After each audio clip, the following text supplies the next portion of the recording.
Sylhet MAG Osmani medical college হাসপাতালে নারী চিকিৎসকের উপর রোগী ও তার স্বজনদের হামলার ঘটনাকে কেন্দ্র করে কর্মবিরতি পালন করা হচ্ছে। এ বিষয়ে আরো জানাতে সরাসরি যুক্ত হচ্ছেন সহকর্মী খালেদ আহমেদ। খালেদ, বর্তমানে পরিস্থিতি কেমন দেখছেন আপনি, বিস্তারিত জানাবেন। নাবিলা, আপনি যেমনটি বলছিলেন, আসলে একজন ইন্টার্ন চিকিৎসকের উপর রোগী এবং তার স্বজনদের হামলার ঘটনাকে কেন্দ্র করে সিলেট বিভাগের সবচেয়ে বড় যে সরকারি হাসপাতাল Sylhet MAG Osmani medical college হাসপাতালের ইন্টার্ন চিকিৎসকরা কিন্তু গত শুক্রবার রাত থেকেই কর্মবিরতিতে রয়েছে।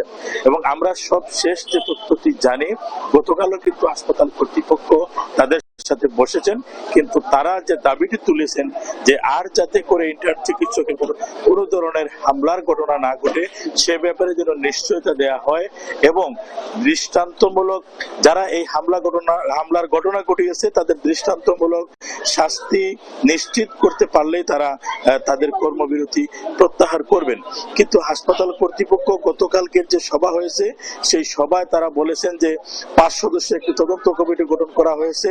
এই কমিটি এই ঘটনার পেছনে কারা জড়িত সেটি তদন্ত করছে এবং ইতিমধ্যে 3 জনকে কিন্তু পুলিশ আটকও করেছে এবং একই সাথে ইন্টার্ন চিকিৎসকদের আশ্বাস দেওয়া হয়েছিল যাতে এ ধরনের কোনো ঘটনা না ঘটে এবং তাদের নিরাপত্তার বিষয়টি নিশ্চিত করা হবে।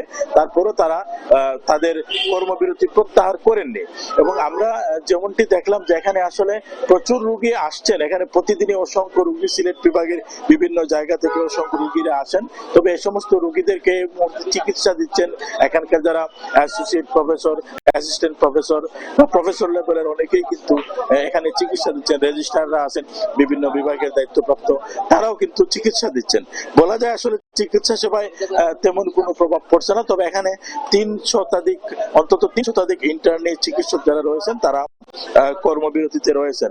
আপনাকে জানিয়ে রাখি যে এই ঘটনায় কিন্তু 3 জনকে আটক করা হয়েছে। সুনামগঞ্জের সাতক থানার কৈতর গ্রামের সুরুজ আলীর ছেলে শিমুল আহমদ, তার স্ত্রী নাজিরা সিদ্দিকা এবং দৌলতপুর গ্রামের জাভেদ মিয়া, তাদেরকে ইতিমধ্যে কিন্তু পুলিশ জেল হাজতে পাঠিয়েছে।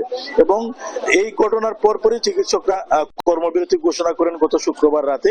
তাদের দাবি অবিলম্বে হামলাকারীদের দৃষ্টান্তমূলক শাস্তি এবং চিকিৎসকদের নিরাপত্তা নিশ্চিত করা। এমন পরিস্থিতিতে বারবার বৈঠকে বসেও আসলে কোনো সমাধান হচ্ছে না, এমনটি আমাদেরকে জানিয়েছেন এখানকার কর্তৃপক্ষ। তবে সব শেষ তথ্য যেটি আমরা জানতে পেরেছি, আজ বেলা 1টার দিকে হাসপাতাল কর্তৃপক্ষের সাথে ইন্টার্ন চিকিৎসকদের একটি সভা হওয়ার কথা রয়েছে এবং সেই সভায় বিষয়টি যাতে সমাধান হয় সে বিষয়ে তারা কথা বলবেন। তো আপনাকে যদি বলি যে সিলেট বিভাগের সবচেয়ে বড় সরকারি এই হাসপাতাল Sylhet MAG Osmani medical college হাসপাতাল, এখানে রোগীরা আজকে এই ইন্টার্ন চিকিৎসকদের কর্মবিরতির কারণে কিছুটা বিপাকে পড়েছেন। তবে অন্যান্য চিকিৎসকরা যারা আছেন তারা চিকিৎসা সেবা চালিয়ে যাচ্ছেন। তো সিলেটের এমএজি ওসমানী মেডিকেল কলেজ হাসপাতালে ইন্টার্ন চিকিৎসকদের কর্মবিরতি নিয়ে এই ছিল আমার কাছে সর্বশেষ।